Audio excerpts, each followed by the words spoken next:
Hello guys, स्वागत है आपका मेरे इस यूट्यूब चैनल मैथ्स मास्टर में। एक्सरसाइज 5.2 जो हमने आधी सॉल्व कर दी थी, अब हम एक्सरसाइज 5.2 के अंदर अगले वाले जितने भी सम हैं उसकी शुरुआत करेंगे। तो आप लोगों से खास निवेदन कि मेरे चैनल को अभी तक आपने सब्सक्राइब नहीं किया है, ज़रूर कीजिएगा। वीडियो को लास्ट तक देखिएगा, शेयर कीजिएगा, लाइक कीजिएगा। हमारा नेक्स्ट 5.2 एक्सरसाइज के अंदर नेक्स्ट क्वेश्चन है 11वें नंबर का। Which term of an AP 3, 15, 27, 39 will be 132 more than its 54th term. यहाँ पर क्वेश्चन के अंदर लिखा है कि कौन से नंबर की टर्म, ये जो सीक्वेंस दे रखी है उसमें 132 ज़्यादा है देन इट्स 54। मतलब हम पहले 54 नंबर की जो टर्म है उसको हम फाइंड कर लेते हैं। तो पहले इस क्वेश्चन के अंदर दिया हुआ है कि a की वैल्यू दे रखी है आपको 3, इसी तरीके से d की वैल्यू दे रखी है 15 - 3 कितना होता है 1 to 12। ओके, अब an का फार्मूला लगाएंगे। an का फार्मूला होता है a + n - 1 × d। अब यहाँ से देखिएगा an मतलब वही 54, a की वैल्यू दे रखी है 3, n की वैल्यू 54 - 1 और d की वैल्यू 12। इसको सॉल्व करो। 3 + 54 - 1 53, उस 53 में 12 का मल्टीप्लाई कर दो। 12 3 जा 36, 3 60, 636। तो ये हुआ आपका 636। अब इसका प्लस हुआ 639। इसका मतलब ये हुआ कि 54 नंबर की टर्म 639 दे रखी है। अब ये जो 54 नंबर की टर्म है उसमें 132 मोर लिखा है, मतलब इसके अंदर 132 को प्लस कर दो। तो 132 को प्लस करोगे 9 + 2 1, 3 + 3 ये 7, 6 + 1 7, 771 इसमें लास्ट टर्म दे रखी है वो सीक्वेंस में। तो 771 जो है वो कौन से नंबर पे आएगा वो हमको पता करना है। वापस हम an का फॉर्मूला लगाते हैं, a + n - 1 × d। अब ये an की जगह हम यहाँ पर 771 पुट करेंगे। ओके, a की वैल्यू दे रखी है यहाँ पर 3, n की वैल्यू हमको पता करनी है और d की वैल्यू दे रखी है 12। तो यहाँ से हो गया 771, 3 + 12n - 12, 771, ये हो गया आपका 12n - 9। ये माइनस का 9 इधर लाएंगे तो ये हो जाएगा 780 = 12n/12। इसको काट दो 12 की टेबल से, तो ये हो गया 12 6 = 72 और 12 5 = 60। तो 65th नंबर की जो टर्म होगी वो आपकी होगी 771। ओके, नेक्स्ट आपका नेक्स्ट क्वेश्चन है 12 नंबर वाला। उसमें लिखा है कि दो अर्थमेटिक प्रोग्रेशन दे रखा है। 2 AP have the same common difference, दोनों के बीच में कॉमन डिफरेंस सेम है। The difference between their 100 term is 100। दोनों के बीच में जो डिफरेंस है वो दे रखा है 100, वो 100 है। What is the difference between 1000 term. तो आपको दोनों जो AP हैं, अलग अलग AP हैं, फर्स्ट और सेकंड, उसके अंदर 1000 टर्म के बीच में कितना डिफरेंस आएगा वो आपको पता करना है। तो सबसे पहले हम लेते हैं कि first AP। Okay, number 12 for the first AP, for the first AP। अब उसके अंदर फॉर्मूला लिख देते हैं an = a + n - 1 × d। इसको हम a1 मान लेते हैं, ठीक है। तो यहाँ पर ये आपका हो गया a1 + n मतलब 100 भी टर्म दे रखी है और ये हो गया आपका d। तो ये हो गया a1 + 99d। ओके, इसी तरीके से हम a2 के लिए ले लेते हैं a + n - 1 × d।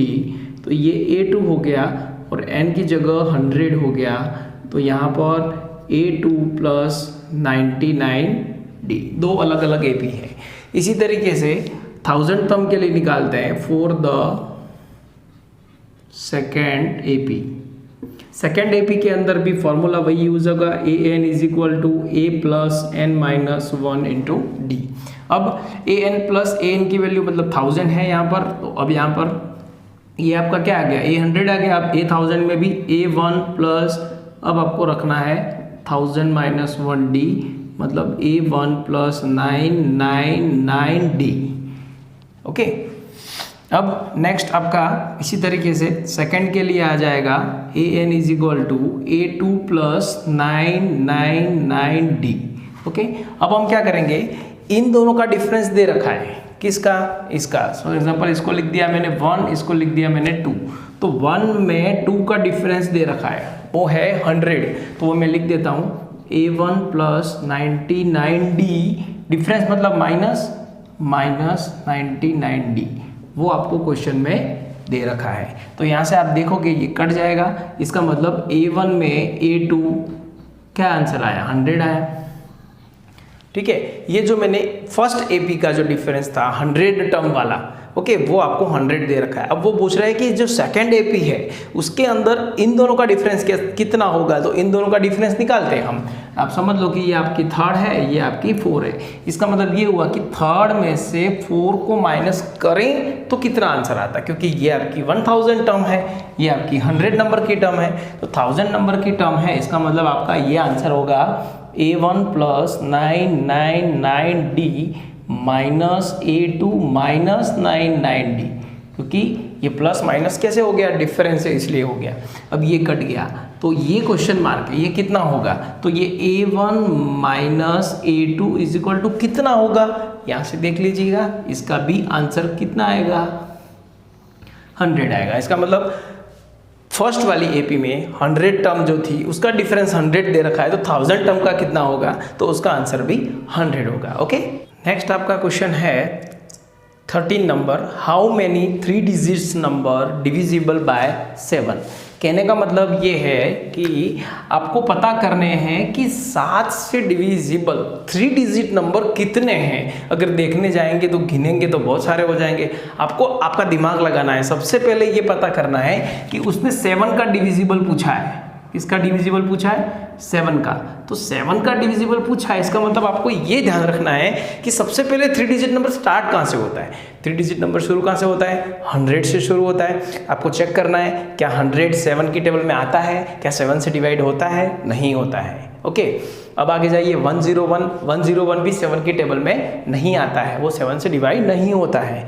फिर आप जाइए 102 पे, वो भी अब डिविजिबल नहीं होता है, देख लीजिएगा। 103 भी नहीं होता है, 104 भी नहीं होता है। कोई तो नंबर होगा 3 डिजिट नंबर जो डिवाइड होता है, और वो है आपका 105 पहला। आपको चेक करना है, आप चेक भी कर सकते हो रफ में। ओके, 7 1 जा 7, ये 3 आया, मतलब ये हुआ आपका 15 जा आ जाता है 105। मतलब आपको ये तो पता चल गया कि पहले नंबर की टर्म कितनी है, 105। अब आपको चेक नहीं करना है 106 107 108 नहीं लिखना है, सीधा आपको क्या कर देना है, जब भी हम कोई टेबल बोलते हैं 7 का टेबल बोल रहे हैं तो आगे 7 ऐड करोगे तो ऑब्वियसली वो उसकी टेबल में आएगा। तो आपको ये भी पता करना है 112 जो उसके टेबल में आएगा। फिर 7 प्लस कर दो 119। अब ऐसे कितने नंबर है, सारे तो लिखेंगे नहीं, हम फॉर्मूले से सॉल्व करेंगे और n की वैल्यू निकालेंगे। ठीक है, तो उसके लिए हमको क्या करना पड़ेगा कि लास्ट डिजिट जो है वो हमको पता होनी चाहिए ताकि वो n की वैल्यू हमको ऑब्टेन हो जाए। अब आपको क्या करना है, 4 डिजिट नंबर तो 1000 होता है, 1000 से एक कम करो 999 जो है वो भी 7 की टेबल में नहीं आता है। उससे और पीछे जाओ 998 वो भी उसकी टेबल में नहीं आता है, 996 वो भी उसकी टेबल में नहीं आता है, 995 चेक करिएगा क्या 995 7 के टेबल में आता है। मैं इसलिए लिख रहा हूँ क्योंकि इसका 5th है और 7 5 35 होता है, कहीं आ जाए है ना, तो चेक कर लेते हैं हम एक बार। 7 1 जा 7, यहाँ पे 1 आया, ये हो गया 29, 7 2 जा 3 जा 4 जा 28 हुआ, और ये इससे डिवाइड नहीं होगा। मतलब अब हम डिवाइड करते हैं 994 से, और 994 डिवाइड होगा तो मैंने वो लिख दिया, आप चेक कर लीजिएगा 994 7 की टेबल में आता है। ठीक है, अब आप सीक्वेंस बना दी हमने, जो न्यूमेरिकल फॉर्म में इसको चेंज कर दिया। तो अब यहाँ से आपको पता है पहला टर्म 105 होता है, डी की वैल्यू भी इसमें से माइनस करोगे 7 होगा, ए एन की वैल्यू होगी 994। ओके, अब आप ए एन का फॉर्मूला लगा दो, a plus N minus 1 into d. A n की वैल्यू आपके सामने है 994, ए की वैल्यू भी आपके सामने है, एन आपको पता नहीं है, डी की वैल्यू है 7। अब 994 is equal to 105 plus 7n minus 7। अब 994 इज इक्वल टू 105 में 7 को माइनस कर दो तो कितना आएगा 98 प्लस 7n। इसको इधर भेज दो, 994 माइनस 98 इज इक्वल टू 7। तो 994 में 98 को माइनस करो, कितना आ गया हाँ 896। 896 क्या 7 से डिविजिबल है?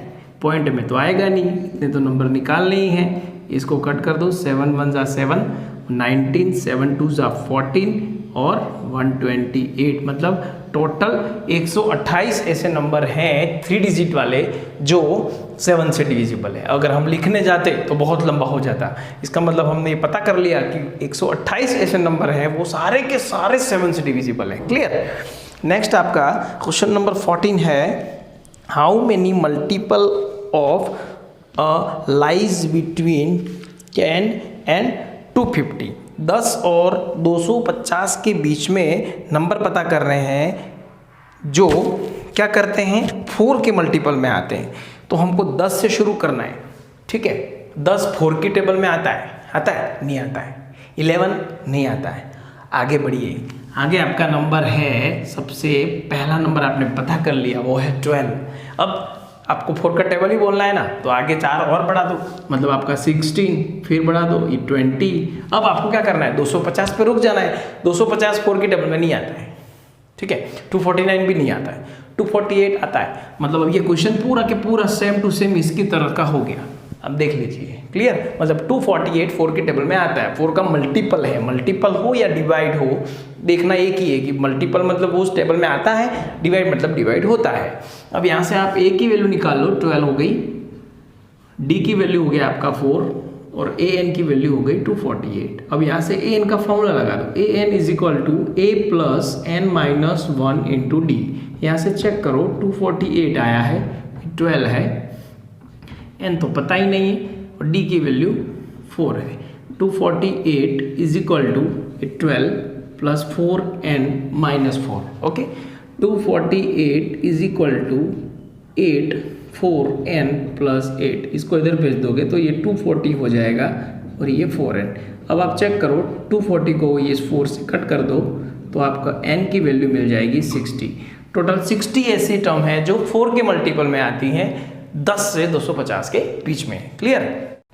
नेक्स्ट आपका 15 नंबर का क्वेश्चन है। 15 नंबर के क्वेश्चन में लिखा है कि for the what value of N, N की वैल्यू क्या होगी अगर आपके सामने 2 एपी दे रखा है 63, 65, 67 एंड 3, 10 और 17 आर इक्वल, ये दोनों इक्वल है। तो पहले करना क्या है? करना ये है कि इसमें एन की वैल्यू पता करनी है ना, दोनों टर्म इक्वल है। तो अब आपको क्या करो, इसमें से ए एन की वैल्यू ढूंढने के लिए ए की वैल्यू लिख दो 63, डी की वैल्यू 2 क्योंकि ये इंक्रीजिंग ऑर्डर में है। ओके, और यहाँ से आप ए की वैल्यू लिख दो 3 और यहाँ से डी की वैल्यू लिख दो 7। अब यहाँ से ए एन का फॉर्मूला लगा दो, a plus N minus 1 into D.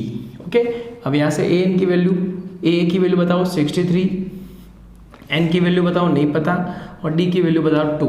ये हो गया 63 प्लस 2n माइनस 2, ये हो गया आपका 61 प्लस 2n, ये आ गया आपका ए एन। ओके, इसी तरीके से यहाँ पे जाओ, वही फॉर्मूला लगेगा सेम, ये हो जाएगा 3 plus N minus 1 into D 7, 3 plus 7n minus 7, ये हो गया आपका 7n माइनस 4। अब ये दोनों इक्वल है, ऐसा उसने क्वेश्चन में लिखा है। इक्वल कर दो दोनों को, इक्वल कर दिया। अब क्या करना है, इसको उधर ले जाओ, इसको उधर ले जाओ, तो 61 प्लस 4 और 7n माइनस 2n, ये हो गया आपका 65 इज इक्वल टू 5n। तो ये n की वैल्यू हो गई 65/5 इज इक्वल टू 13 n की वैल्यू होगी। मतलब कहने का मतलब क्या है? कहने का मतलब ये है कि n की वैल्यू 13, यहाँ पर आगे बढ़ाते जाएंगे, ये भी बढ़ाते जाएंगे, तो आपको करना यही है कि दोनों के लिए कितना इक्वल है, तो n की वैल्यू 13 इक्वल है। ठीक है, नेक्स्ट आपका क्वेश्चन नंबर है 16 नंबर लिखा है determine the AP where third term is a 16 and seventh term is exceed by fifth by 12।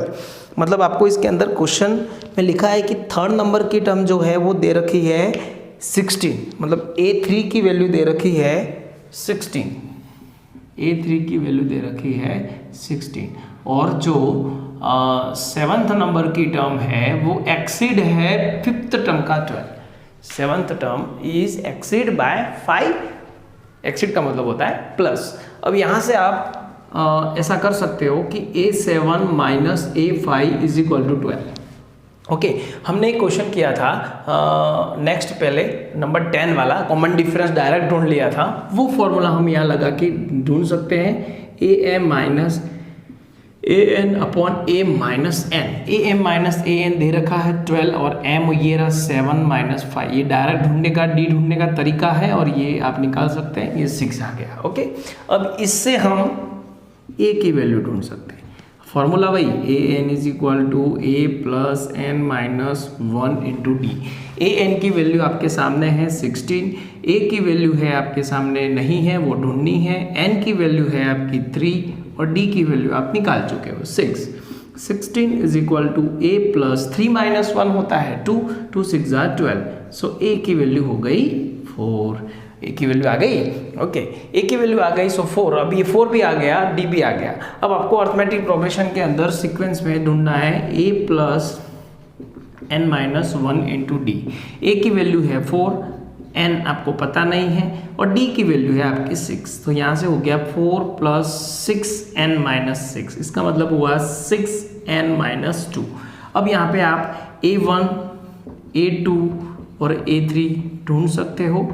1 रखेंगे, 6 1 ज़ा 6 माइनस 2 तो 4 आया, 6 2 ज़ा 12 माइनस 2 तो 10 आया, 6 3 ज़ा 18 माइनस 2 तो 16 आया। ओके, तो ये हो गई आपकी सीक्वेंस। समझ में आ रहा है ना? समझ में आ रहा है तो जरूर मेरे इस चैनल को लाइक कीजिएगा एकदम। नेक्स्ट आपका क्वेश्चन नंबर 17 है, find the 20 term from the last of the AP 3 8 13 and 253। 3 8 13 and 253, 3 8 13 253 मतलब ऐसे डायरेक्ट तो उसने लिखा नहीं है, लेकिन एक खास बात इसमें लिखी है कि पीछे से 20वें नंबर की टर्म पता करनी है। अब पीछे से 20वें नंबर की टर्म मतलब ये 253 जो है वो आगे आ जाएगा, फिर इन दोनों में 5 की गैप है, मतलब इसमें से आप 5 कम कर दीजिएगा तो ये हो जाएगा आपका 248। ओके, और अब आपके सामने सारी वैल्यू है। A की वैल्यू लिख दो 253, फिर आप D पता करो, इसमें से इसको माइनस कर दो तो कितना आएगा, माइनस का 5 और N की वैल्यू 20। अब सीधा सीधा आप फॉर्मूला लगा दो, AN is equal to A plus N minus 1 multiply by D। अब ये A की वैल्यू है वो आपको रख देनी है 3, N की वैल्यू 20 रख देनी है, D की वैल्यू माइनस 5। अब A की वैल्यू 253 प्लस 19 माइनस 5 95। अब ये जो 253 है उसमें से आप 95 माइनस कर दोगे तो आपका आंसर आ जाएगा 158। मतलब ये आपका जो 20वें नंबर की टर्म है वो आ चुकी। ओके, नेक्स्ट आपका 18 नंबर का जो क्वेश्चन है उस पे जाते हैं। The sum of 4th term and 8th term of an AP is 24 and the sum of 6th term and 10th term is 44. Find the first 3 term on FE। आपको सम दे रखा है, 4th और 8th टर्म का सम दे रखा है 24 और 6 और 10 term का दे रखा है 44।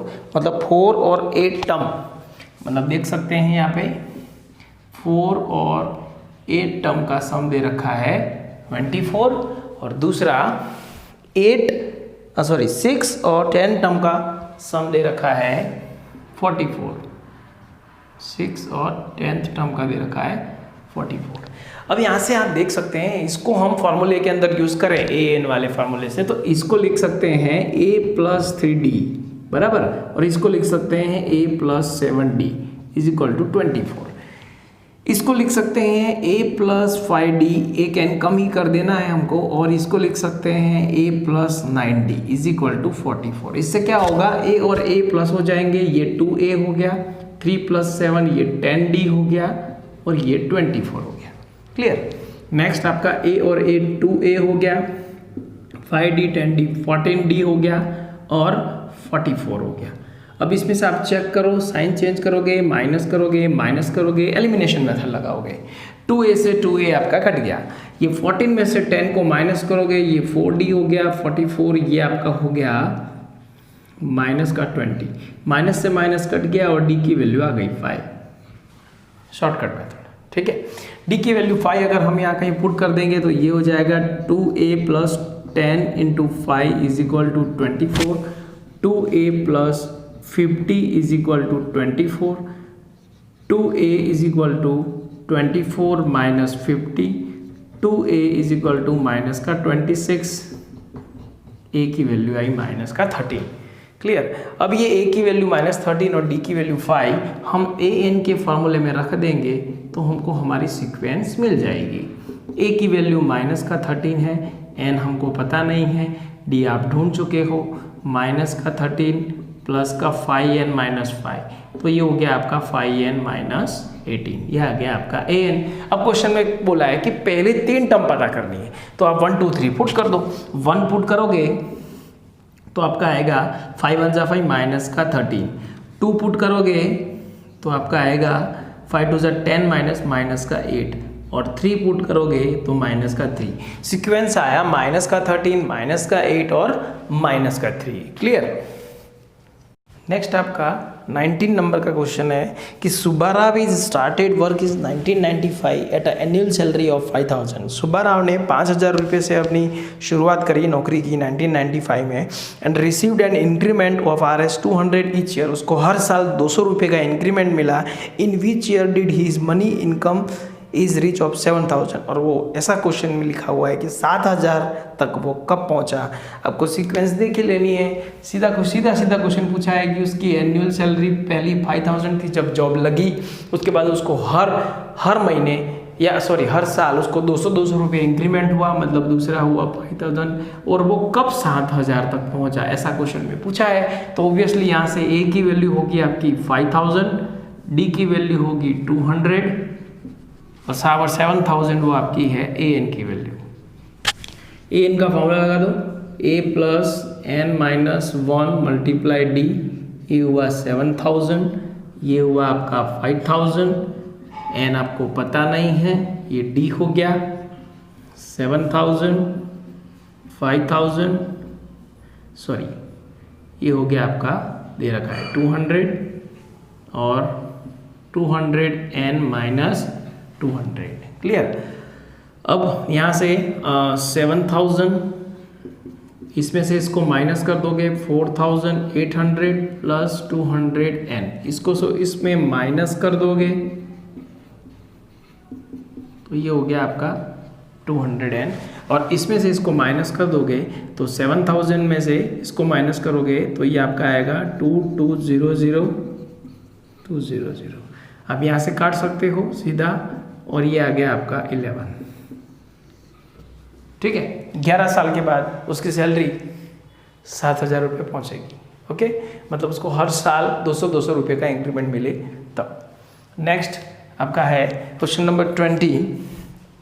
क्वेश्चन नंबर 20 में लिखा है कि रामकली नाम की एक लड़की है, वो 5 रुपये पहले वीक में बचाती है, first week of year, and the increase हर weekly saving by 1.75 if the nth week her weekly saving become Rs 20.75, find the nth।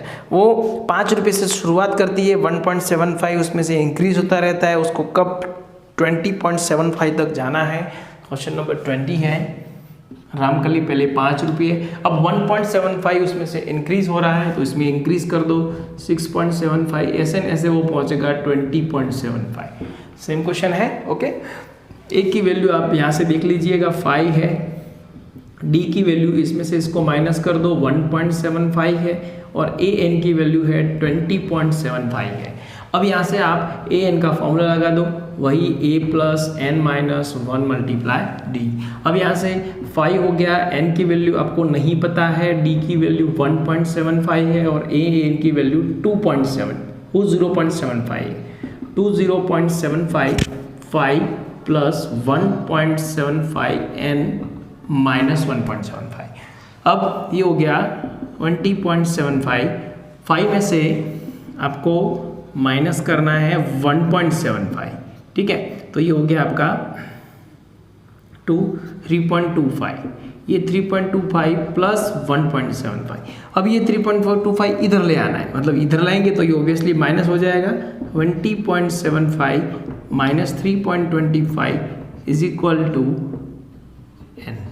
Okay, अब ये 20.75 में से आपको 3.25 माइनस करना है, कितना बचेगा 5 4 6 16.50 इज इक्वल टू 1.75 सॉरी 7। अब 17.50 अपॉन ये जो 1.75 है वो इसके नीचे आ जाएगा, तो ये n की वैल्यू हो गई। अब यहाँ से ये दोनों पॉइंट ही कट जाएंगे तो n की वैल्यू आएगी 10। ओके, तो इस तरीके से हमने इस एक्सरसाइज के अंदर पूरी तरीके से समझ लिया। an से रिलेटेड जितने भी डाउट थे वो सारे के सारे सॉल्व हो चुके हैं। ये एक्सरसाइज हमारी यहाँ पर ख़त्म होती है। अब हम आने वाली एक्सरसाइज के अंदर सीखेंगे कि सम ऑफ nth टर्म कैसे निकालते हैं। हमने ये AP के सिंपल क्वेश्चन an से रिलेटेड जो n की वैल्यू, d की वैल्यू, a की वैल्यू जितने भी प्रॉब्लम्स है वो सारे हमने सॉल्व किए हैं। सो मैं आशा करता हूँ कि मेरा ये वीडियो, ये एक्सरसाइज आपको ज़रूर समझ में आई होगी। अगर अच्छा लगा हो तो ज़रूर मेरे इस चैनल को लाइक कीजिएगा, सब्सक्राइब कीजिएगा और ज़्यादा से ज़्यादा शेयर कीजिएगा। Thank you so much.